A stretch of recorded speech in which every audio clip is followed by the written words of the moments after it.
मी काल माननीय मुख्यमंत्र्यांना या संदर्भात कळवलं की सदनचा खटला चालवण्यासाठी मी तयार आहे आणि त्याप्रमाणे त्यांनी तसे आदेश पारित केल्याचे आज मला कळलेले आहे। या देशात कायदा आणि न्याय हे सर्वोच्च आहेत आणि त्यामुळे आपण असं कुठलंही कृत्य करू नये जेणेकरून आपल्या तब्येतीला याला हे त्रास होईल।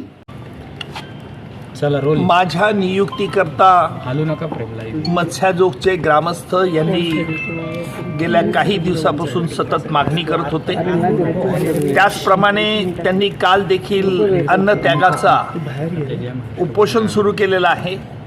हे ऐकून मी खूप व्यथित झालो होतो आणि म्हणून मी काल माननीय मुख्यमंत्र्यांना या संदर्भात कळवलं की सदनचा खटला चालवण्यासाठी मी तयार आहे आणि त्याप्रमाणे त्यांनी तसे आदेश पारित केल्याचे आज मला कळलेले आहे। अर्थात मी याकरता माननीय मुख्यमंत्र्यांचा आभारी आहे आणि आपल्या माध्यमातून मत्स्याजोगच्या सर्व ग्रामस्थांना आवाहन करेल की आपण उपोषण हे सोडावं। याला कारण असं आहे की या देशात कायदा आणि न्याय हे सर्वोच्च आहेत आणि त्यामुळे आपण असं कुठलंही कृत्य करू नये जेणेकरून आपल्या तब्येतीला याला हे त्रास होईल आणि म्हणून मी आपल्या माध्यमातून त्यांना विनंती करेल की आपण उपोषण थांबवावं।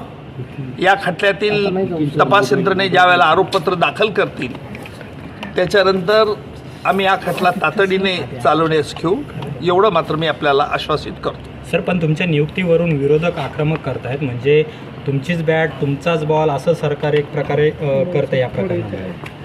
खरं म्हणजे माझ्या नियुक्तीचे पडसाद राजकीय उमटतील याची मला यापूर्वीच कल्पना होती आणि माननीय मुख्यमंत्र्यांना देखील मी हे विशद केलं होतं।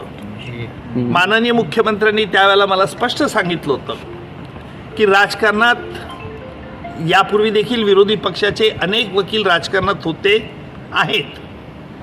मी राजकारणात कधी ॲक्टिव्ह यापूर्वी नव्हतो आणि मी अभिमानाने सांगेल राजकारणात जरी असलो तरी माझ्या कर्तव्यात आणि ड्युटीमध्ये कुठेही कोणी आडवं येऊ शकत नाही। त्यामुळे त्याच जोमाने जे मी चालवत होतो, अर्थात विरोधकांची जी काही त्यांचं म्हणणं असेल, गाऱ्हाणं असेल, त्याला मी काही महत्त्व देत नाही, कारण विरोधासाठी विरोध करणं हा त्यांचा स्थायी स्वभाव सध्या आहे। लवकरात लवकर संतोष देशमुख यांना न्याय मिळावा कुटुंबियांना, यासाठी कशा पद्धतीने ही लढाई घेतली जाईल? अजून मी आरोपपत्रही पाहिलं नाही। आरोपपत्र दाखल झाल्यानंतरच या संदर्भात मला सविस्तरपणे बोलता येईल। धन्यवाद।